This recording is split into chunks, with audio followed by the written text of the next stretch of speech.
Imagine two lawyers in a courtroom inside your head. One is arguing for your possibilities and you achieving your goals. The other is arguing for your limitations and why you don't deserve what you want. Who will win? The lawyer whom you pay the most. The way you pay these lawyers, however, is not with money. It is with your attention. Welcome to Philosopher Insights, the podcast that delivers wisdom in minutes a day that you can put into practice daily and strive to master over a lifetime. The podcast committed to sharing ideas that encourage you to bridge the gap between who you are today and the person you aspire to be in the future. Hi, my name is Herb Lamba, and welcome to my podcast, where I will share practical insights from the world's best authors. Knowledge isn't power. Applied knowledge is. The quest to become the best version of you starts right now. Hi, and welcome to Philosopher Insights. My name's Herb Lamba. Today, we're discussing the laws of luck, the success system that never fails. The author of the book is Brian Tracy, and this book is published in 2023. I want to share a number of my favorite insights, starting with the law of probability, law of desire, the winning edge, law of substitution, the ultimate faculty, focus and concentration, law of willingness, and finish it off with a closing thought. So let's begin with the introduction. Quote, "Everyone wants to be healthier, happier, more prosperous, and more satisfied. Yet only a few are really living happy, fully functioning, self-actualizing lives. Most people have the uneasy feeling that they could be doing far better than they are today, if only they knew how. They are living well below their inborn potentials for success and happiness. They could be far healthier, earn more money, achieve greater success, recognition, and esteem, and enjoy more satisfying lives than they are today. I was told that successful people were just lucky. Those who were unsuccessful and unhappy were just victims of bad luck. Did this mean that people who started off from limited backgrounds, worked hard, studied hard, and pulled themselves up into prominence by their own application and effort were merely lucky? Did this mean that people who had come from all over the world with no friends, no language skills, no money, and no opportunities, but had become successful were just lucky? It didn't make sense to me.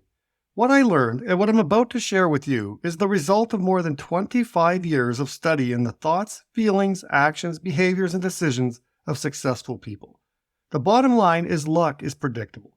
It's not a series of random, haphazard occurrences that one person gets a lot of and another person gets none. In fact, you can have all the luck you want if you do the things that so-called lucky people do." End quote. Today, I am delighted to dive into the most recent publication by Brian Tracy entitled The Laws of Luck. Within the pages of this book lie over 65 laws that possess a remarkable ability to ensure you become one of those lucky individuals in life. You may have encountered conversations where people attribute success solely to luck. However, let me unveil the truth. Prosperous people do not merely rely on chance and wish for favorable outcomes. Instead, they seize command over their own fate by utilizing proven laws of achievement. Astonishingly, it is indeed possible for you to manipulate and steer your own luck. I am genuinely honored to share a handful of my favorite insights from this book, so let's begin. Insight number 1, the law of probability. Quote, "Throughout this book, I'll be giving you dozens of ways to influence the probabilities of achieving the results you desire in virtually anything that you do. Here's an example. Imagine a person who has had too much to drink and who can barely stand up in a dimly lit room with a dartboard on the wall 30 or 40 feet away. This person has an endless supply of darts to throw at that dartboard. He is not clear-eyed or alert and has no experience of dart throwing, but he begins throwing the darts. What are the odds that this person will hit the dartboard? They are not particularly good, but in all probability, if he throws enough darts in the direction of the board, sooner or later, he will eventually hit. This is one of the key lessons of life. No matter who you are or what situation you're starting from, if you try enough times, learn from every try, and persist over and over in aiming at a goal that's important to you, you must and will eventually hit the bullseye. It's not a matter of luck. It's simply a matter of probability." End quote. I really love this example because most people spend their lives waiting for their luck to kick in, when what they should be seeking to understand is the law of probability. If you have a clearly defined goal that is meaningful to you, and you would create a plan to achieve it, then your primary objective is to throw as many darts at that goal as you can for as long as it takes to hit the bullseye. People who quit too soon on any goal they thought was meaningful simply don't understand the law of probability, and they stop throwing darts thinking they will never hit their desired target. How many darts are you willing to throw at your most meaningful goal? Insight number 2. The law of desire. Quote, the law of desire says that the only limitation on your abilities is how badly you really want something. Your desire determines your destiny. The fire of desire determines your constancy and intensity of purpose. Desire is the fuel of ambition. Desire is the power in your personality. The primary reason people don't accomplish much is that they're not passionate enough about what they want to be, have, or do.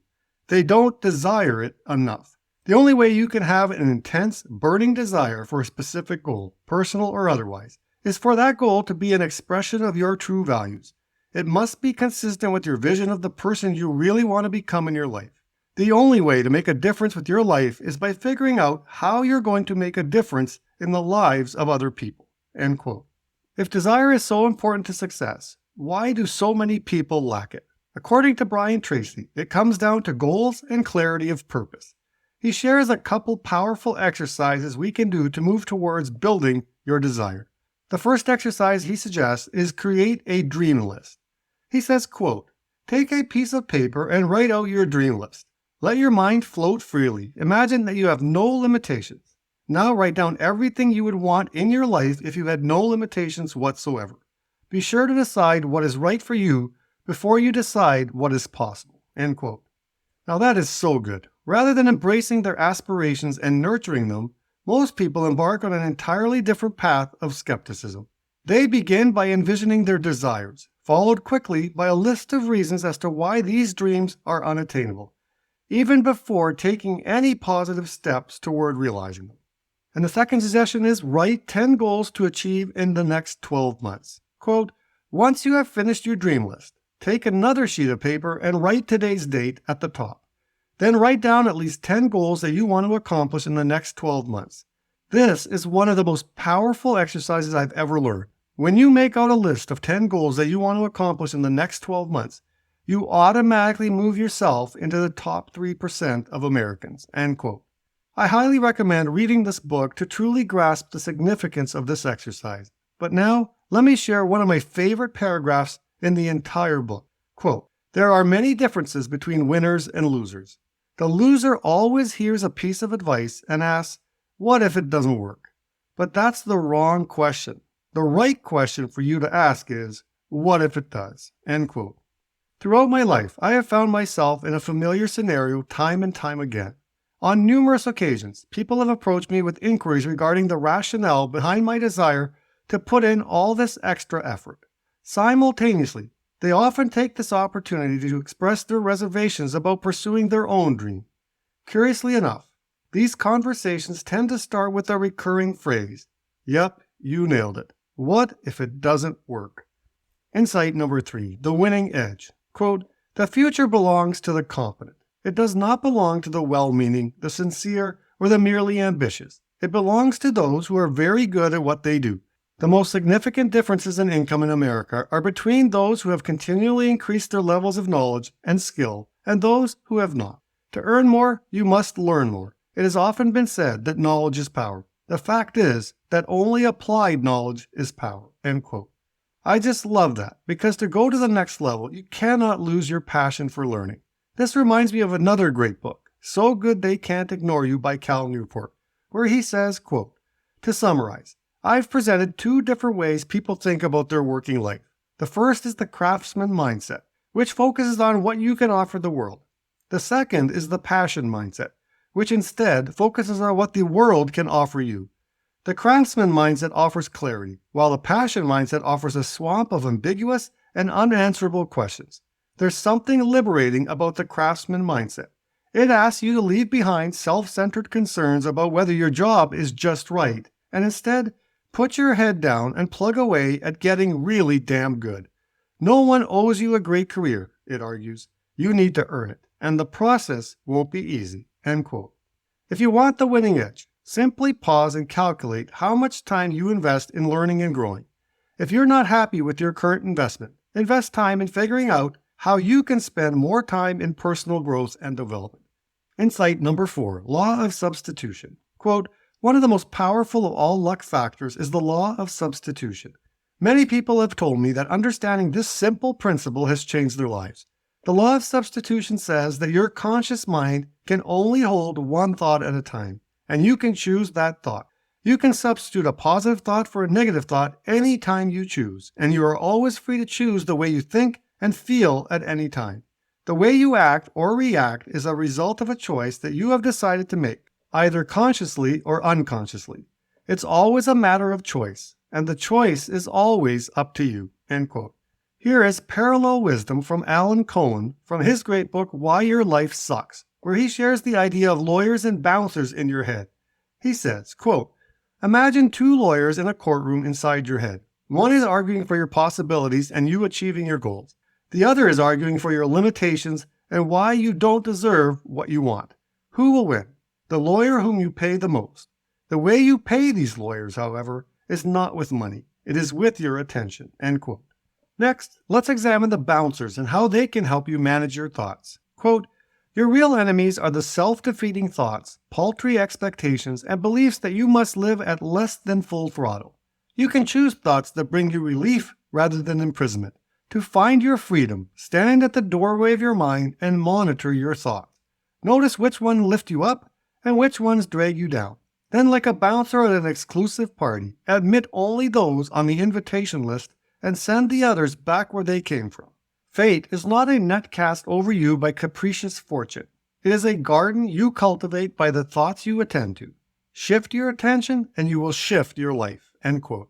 Consider your thoughts as the tiny seeds scattered throughout the vast garden of your existence. With proper nurturing and care, these thoughts possess an incredible potential to blossom into magnificent plants, adding richness and depth to your life. On the other hand, when neglected or disregarded, thoughts can sprout into tenacious weeds that pose a formidable threat by choking out important areas of your well-being. Insight number 5, the ultimate faculty. Quote, "The most powerful faculty you have is your superconscious mind. It is the source of all inspiration, imagination, intuition, insight, ideas, and even hunches. It is the powerhouse that, when activated properly, can bring you everything you want. The law of superconscious activity is the most important of all luck factors. It says that any thought, plan, goal, or idea that you can hold continuously in your conscious mind must be brought into reality by your superconscious mind. Just imagine, you can have anything you really want if you can think about it, dwell upon it, emotionalize it, visualize it, and affirm it over and over again. The true test of how intensely you want something is your capacity to think about it all the time." End quote. Well, you've likely heard of the conscious mind, and most people know of the subconscious mind. But how familiar are you with the superconscious mind? Here is a quick breakdown of the difference. The conscious mind, the part you use for everyday thinking and decisions. The subconscious mind, your hidden storehouse of memories and habits shaping your thoughts and actions.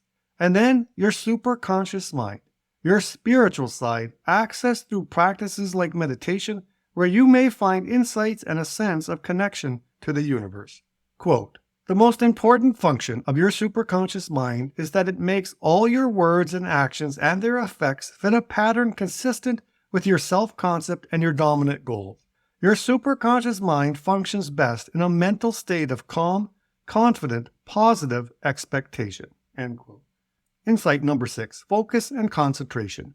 Quote, "If I were to summarize success in 2 words, I would pick focus and concentration. The ability to focus on your highest priorities and concentrate single-mindedly on them until they are complete will determine your success more than anything else. The ability to set clear priorities lies at the heart of your personal and life management. All failure comes from misplaced and misdirected priorities." End quote. Focus and concentration are becoming increasingly challenging as the opportunities for distraction are on the rise. I am reminded of one of the most life-changing books I read about focus and concentration, Deep Work by Cal Newport. And he says, quote, "To produce at your peak level, you need to work for extended periods with full concentration on a single task free from distraction." End quote. Let's also circle back to parallel wisdom from The One Thing by Gary Keller, where he says, quote, "If disproportionate results come from one activity, then you must give that one activity disproportionate time. Each and every day, asking this focusing question for your block time. Quote, today, what's the one thing I can do for my one thing, such that by doing it, everything else will be easier or unnecessary? When you find the answer, you'll be doing the most leveraged activity for your most leveraged work. End quote. Insight number 7, law of willingness. Quote, some of the most important luck factors are courage, self-confidence, boldness, and the willingness to move forward toward your goals with no guarantee of success. With these characteristics, you can do virtually anything. Without them, none of the other qualities will help you that much. Fear and doubt always have been and always will be your deadliest enemies. The law of willingness says that to succeed, you must be willing to do whatever it takes to achieve your goal. Many people, when they set a goal for themselves, are willing to do almost anything that it takes to achieve it.